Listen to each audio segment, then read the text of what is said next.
Assalamualaikum warahmatullahi wabarakatuh. Perkenalkan, nama saya Fani Aisyah dari Prodi Sistem Informasi Geografis Angkatan 2022.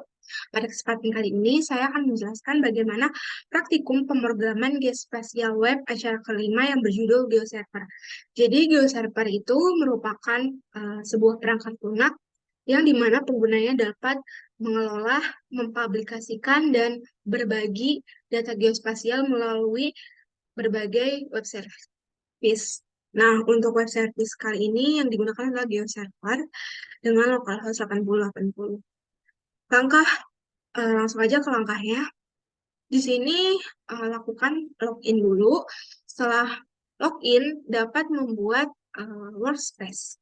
Jadi, workspace ini merupakan kayak sebuah kontainer untuk menyusun beberapa layer dengan tema project tertentu untuk menyusun ayat gitu.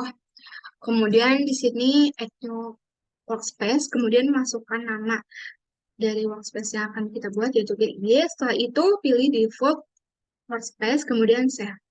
Nah, untuk menghubungkan workspace ini ke database, gunakan Stores.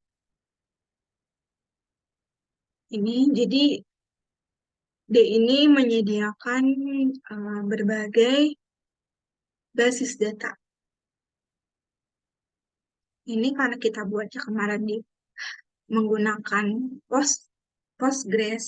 Nah, ini acara 33. Jadi kita pilih yang PostGIS. Setelah itu, Mas pilih workspace yang DIY. Setelah itu,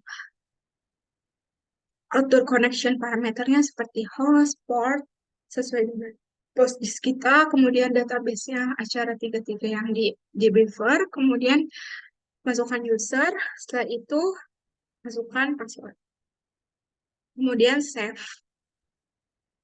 Setelah itu akan muncul di layar database atau data dari database yang kita yang kita hubungkan akan muncul di sini person.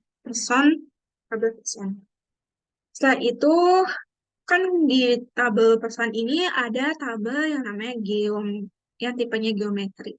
Nah, untuk menampilkan layarnya, layar dari data vektor tabel person ini, itu gunakan compute from data dan compute from native bound. Ini gunanya untuk menghitung metadata dari table yang kita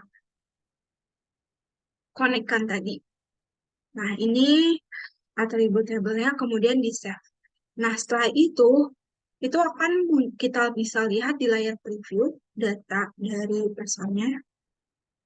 Nah, person. Nah, ini tabel atributnya, kemudian ini dari datanya. Cara yang kedua yaitu menggunakan SQL View. Jadi, kita kan kemarin sudah buat nih gimana gimana script dari SQL di dbeaver. Di sini kita pakai script yang dimana udah mengintegrasikan hasil tabelnya itu berupa integrasi data. Itu dengan perintah join. Nah, ada join gender, join marital status, dan cities.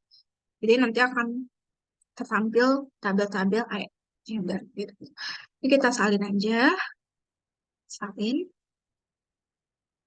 Oke, kemudian masuk lagi. Terus kita tambahin SQL itu di layers. Ini tempat penyimpanan layers. Kemudian add new layer. Kemudian pilih yang DIY PostGIS. Salah. Iya benar-benar. DIY PostGIS. Kemudian create new, configure new SQL. Ini kita bisa mematikan. Setelah itu klik, masukkan view name-nya, full, kemudian save. Setelah save, itu akan muncul di layers. Kemudian ini person full akan muncul di layar. Kemudian compute from data dan compute from native juga sama untuk eh, menampilkan form dari menampilkan metadata dari tabel person full. Kemudian save. Setelah itu klik layer preview dan akan tampil di sini. Preview open layar. Nah, ini ada marital status, gender, city, nah, seperti itu. Kemudian cara yang ketiga itu dari QGIS. Jadi kan kemarin udah koneksikan database di QGIS kan. Nah, lakukan import import layer, save file, kemudian ini lakukan di DB Manager. Setelah itu pilih PostGIS, kemudian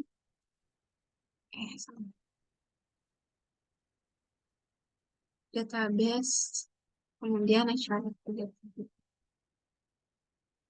Ini. Nah, ini kemudian import layer gunanya untuk mengimpor layer SHP ke dalam database acara 33 ini. Setelah itu, pilih skemanya public, kemudian primary ID-nya, kemudian create checklist, create special index, kemudian OK. Setelah OK, akan masuk ke sini, ke dalam database. Setelah masuk ke dalam database, maka akan tampil di dalam layar sini. Layar, kemudian pilihan Nah, akan tampil semacam ini kan, layer name-nya. Setelah itu kita publish. Setelah dipublish, itu akan bisa kita uh, layer, kemudian pilih, kemudian kita jangan lupa di compute from data dan compute from active untuk menampilkan layer data vektornya. Setelah itu save. Setelah itu kita lihat di layar preview. Layar. Nah, karena ini kita udah simbologi. Nah, untuk melakukan simbologinya itu menggunakan QGIS juga. Setelah itu tarik ini drop ke layers, kemudian properties, kemudian pilih simbologinya. Setelah itu save style ya ke dalam SLD. Jadi kenapa pakai SLD? Supaya bisa menampilkan simbologi dari layar ini. Setelah di save, masuk ke dalam GeoServer lagi. Setelah itu pilih style, karena style ini merupakan kayak tempat untuk mengatur simbologi dan gaya tampilan layar untuk memvisualisasikan data geospasial ya. Style, kemudian add new style, kemudian klik upload style saat ini. Kemudian klik upload. Nah, ini nih SLD-nya. Jadi SLD itu merupakan bahasa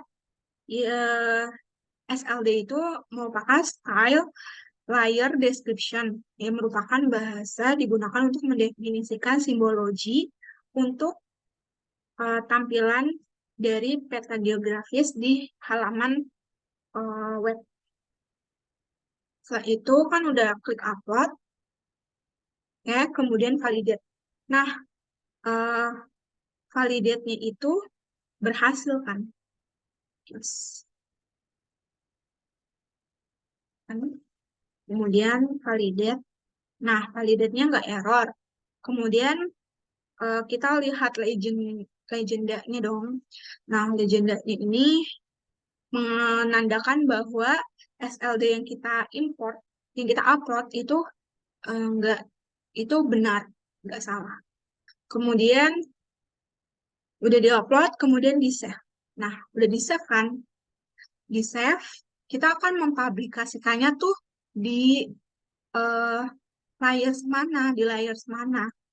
Nah, untuk mempublikasikannya itu pilih layer, kemudian add new layer, kemudian WebGIS. Nah, eh layer, kemudian kemudian pilih layar, salah satu layar yang telah kita buat, yang kita tambahkan pada yang kita import di database itu, di PostGIS, di QGIS-nya. Pilih publishing. Setelah itu default style-nya pilih yang sesuai dengan simbologi yang kita upload. Terus klik save. Klik save, itu udah ke publish dan kita bakal bisa lihat di layar preview. Nah, ya. Nah, ini salah satu contohnya yang udah di publish.